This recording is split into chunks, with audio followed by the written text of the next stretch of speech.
The world doesn't care what you wish for. It only respects what you build. Let that sink in. Right now, somewhere in the world, someone less talented than you is winning. Not because they're smarter, not because they're lucky, but because while you're wishing, they're creating. Most people spend their lives in quiet hope. I hope I become confident. I hope I get rich. I hope people respect me. I hope things change.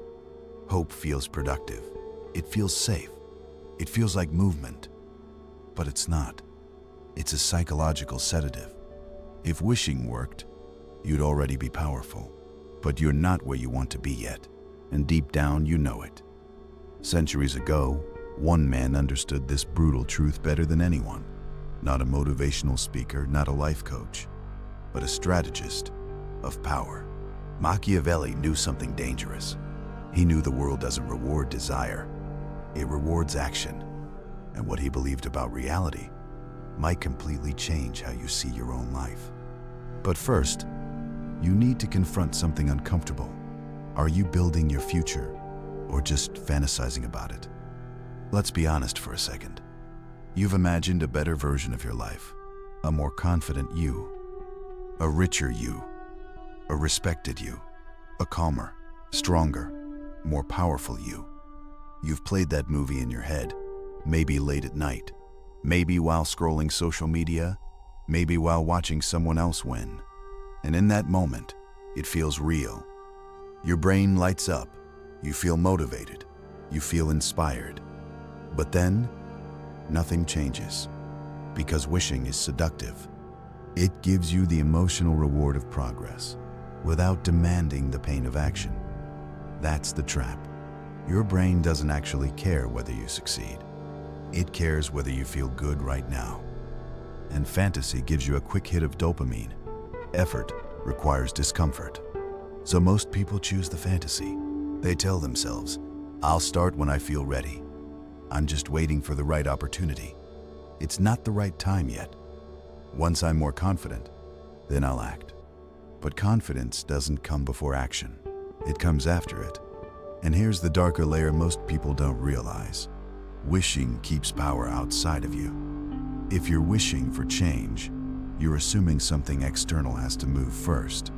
Luck, other people, circumstances, permission. That belief feels innocent, but it quietly makes you passive. And the world does not reward passive people. It ignores them. This is why you can watch motivational videos for years and still feel stuck. Because information doesn't change reality, behavior does. And that's exactly what Machiavelli understood about human nature and power. He lived in a world where wishing meant death. And in that chaos, he discovered a principle that still controls your life today. But here's where it gets uncomfortable. Because once you understand this next idea, you can't hide behind hope anymore. Before we go further, you need to understand the man behind this mindset. Niccolo Machiavelli wasn't a motivational speaker. He wasn't trying to make people feel good. He lived in Renaissance Italy, a world of betrayal, political chaos, assassinations, and constant power struggles. Florence was unstable. Alliances changed overnight. Leaders fell. Friends turned into enemies. In that world, wishing wasn't naive. It was fatal. Machiavelli served as a diplomat and political advisor. He watched rulers rise. He watched them fall. He studied why some men shaped history, and others were crushed by it. After being exiled and humiliated, he wrote a book that would become one of the most controversial works in history, The Prince. But here's what most people misunderstand. The book isn't about evil. It's about power. It's about understanding reality as it is, not as we wish it to be. And in that book, Machiavelli introduced a powerful idea: fortuna versus virtù. Fortuna means luck, fate, circumstances outside your control. Virtù is something very different. It's courage, skill, decisiveness, strategic boldness. Machiavelli believed most people blame fortuna. They blame luck, timing, other people, the system, But the ones who shape reality, they develop virtue. They act, they adapt. They impose their will on circumstances instead of waiting for circumstances to bless them. In other words, reality doesn't belong to the hopeful. It belongs to the decisive. And here's the brutal truth that most people don't want to hear. If your life hasn't changed yet, it's probably not because of luck. It's because of action. And this is where it gets uncomfortable. Because once you understand this next idea, you can't blame the world anymore. Now we step into uncomfortable territory. Because if Machiavelli is right, then wishing isn't harmless. It's weakness. Not weakness in a dramatic, insulting way. Weakness in a strategic way. Wishing keeps power outside of you. Think about the language people use. I hope I get the opportunity. I hope they notice me. I hope things work out. I hope I become more confident. Hope sounds positive, but psychologically, it places control somewhere else. When you hope, you wait. When you wait, you hesitate. When you hesitate, someone else moves, and the world rewards the one who moves. Here's a simple example. Two students want to succeed. One spends time imagining success. He talks about future plans. He watches productivity videos. He tells himself, I'll start tomorrow. The other sits down and studies, even when bored, even when distracted, even when tired. 6 months later, one has results, the other has intentions. And intentions don't change reality, action does. This is where most people feel resistance, because it's easier to believe you're unlucky than to believe you're inactive. It protects your ego. If you say, I didn't get ahead because the system is unfair, you feel safe. But if you admit, I haven't acted consistently enough, now the responsibility is yours. And responsibility is heavy. Machiavelli understood this deeply. He observed that rulers who blamed fate lost power. The ones who survived were those who adjusted quickly and acted decisively, even when conditions weren't perfect. Waiting for the perfect moment is just elegant procrastination. And here's the harsh part. Wishing gives you emotional comfort without forcing growth. You feel productive because you intend to change. But intention without execution is self-deception. This is the point in the video where some people mentally check out, because it hurts. It forces a question you can't escape. If your life isn't where you want it to be, is it really bad luck? Or is it hesitation? That question is uncomfortable. But the next idea is even more powerful. Because once you understand this, you stop feeling powerless and you start realizing something dangerous. Reality responds to decisive action. Here's the shift. If wishing is weakness, decisive action is power. And not motivational poster power, real power. Look at any leader, entrepreneur, athlete, or even the most confident person in your school or workplace. They are not sitting around hoping. They move. They send the message. They start the project. They apply for the opportunity. They speak up first. They take the risk before they feel ready. And here's what's fascinating. The world often rewards boldness more than perfection. Confidence is not a personality trait. It's a side effect. Action, small results. Belief, bigger action, stronger identity.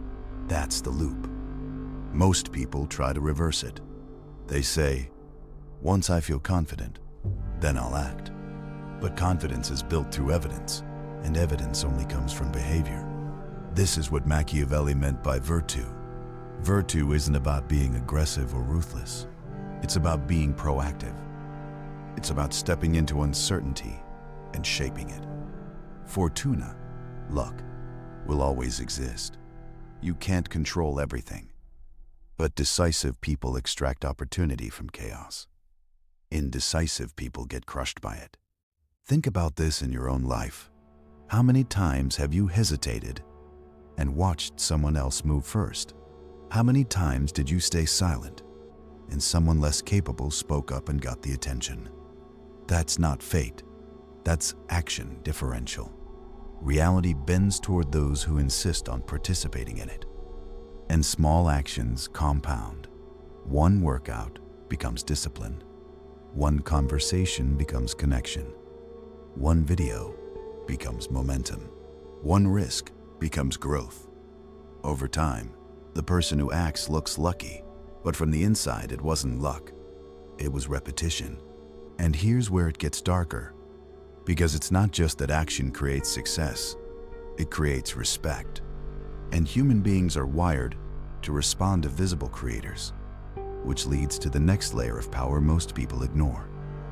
Here's the uncomfortable social truth. People don't respect potential. They respect proof. You can talk about your plans for years.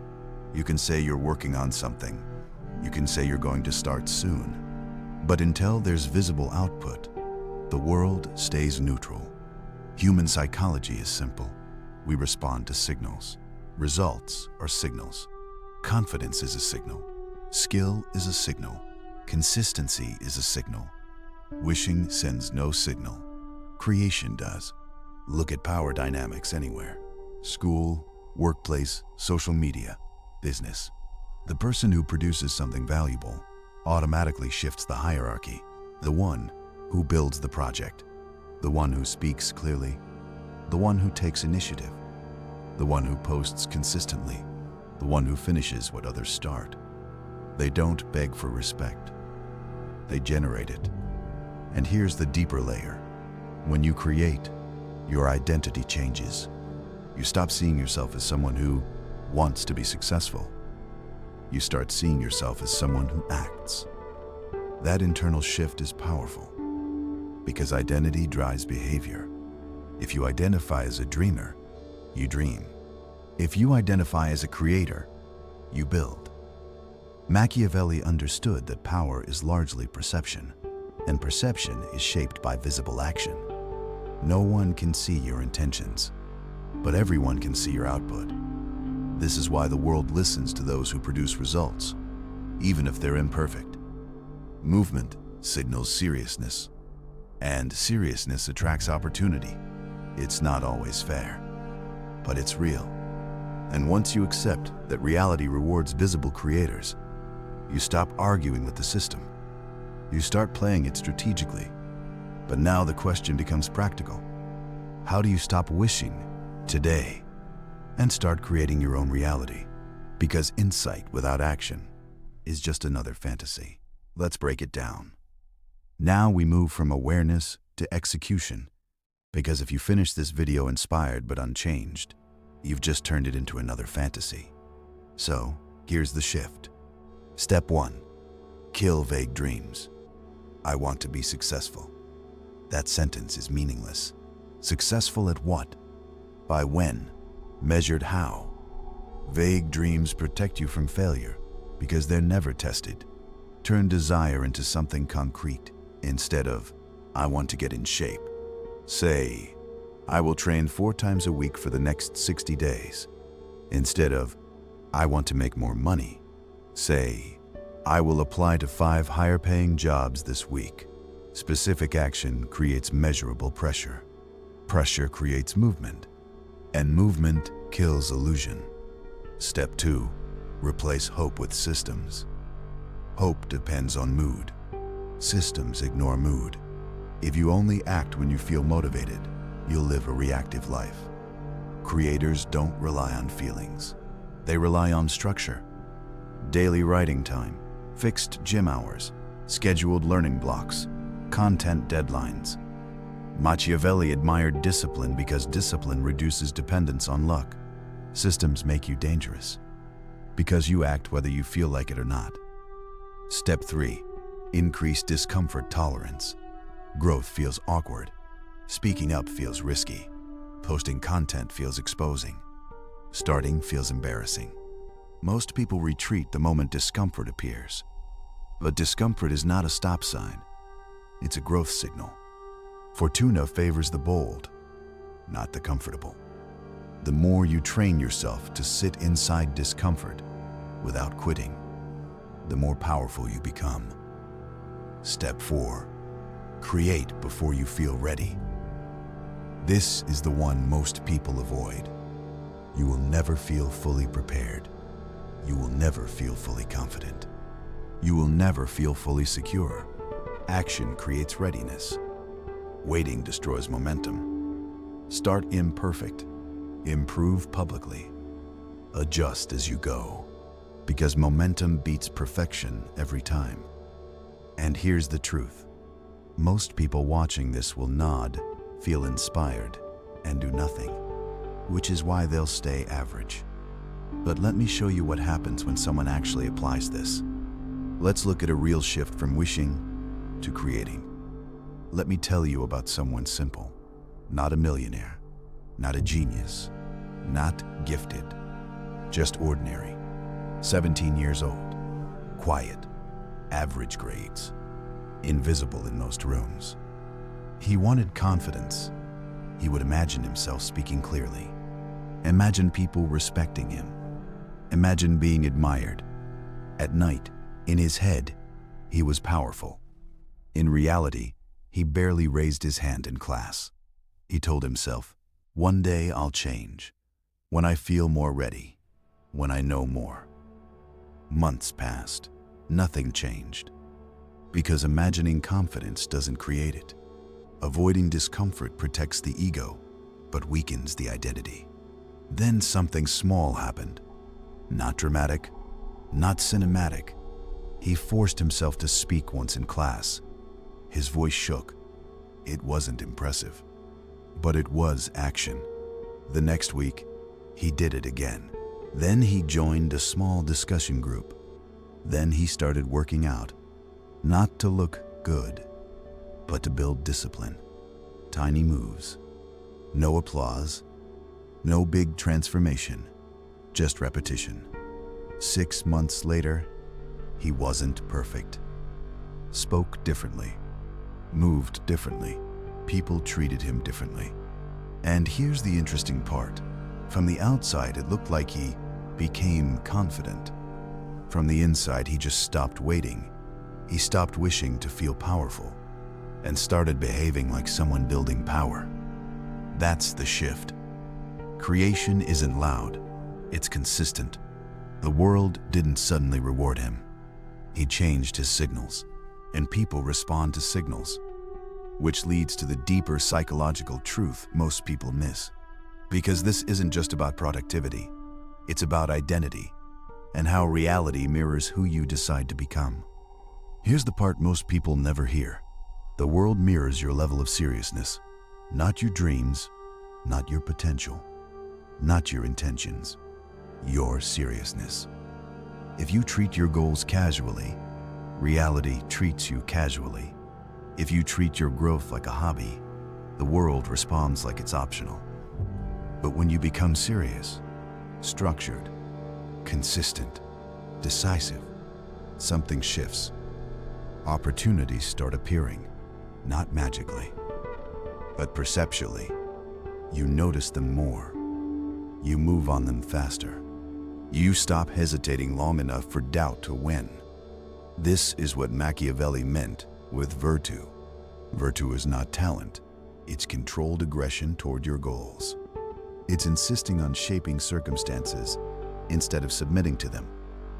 And here's the mic drop idea. Reality negotiates with those who insist. If you whisper your ambitions, life whispers back. If you move with clarity and persistence, life responds with resistance, and resistance builds strength. Power is rarely given. It's taken through behavior. Creation is a form of self-respect. When you create, you send a message to yourself and to the world. I am not waiting. And that internal message changes everything. Because identity isn't built by what you think. It's built by what you repeatedly do. If you repeatedly act, you become an actor. If you repeatedly hesitate, you become hesitant. The world then reflects that identity back to you. This is not mystical. It's psychological. You train people how to treat you by how you treat your own potential. So now the real question is not whether luck exists. It does. The real question is, are you developing virtue or hiding behind fortuna? Because from this point forward, you can't say you don't know the difference. And that leaves you with a choice. Now we bring this home. You have two paths. One is comfortable. You keep wishing, you keep consuming, you keep imagining a better version of yourself.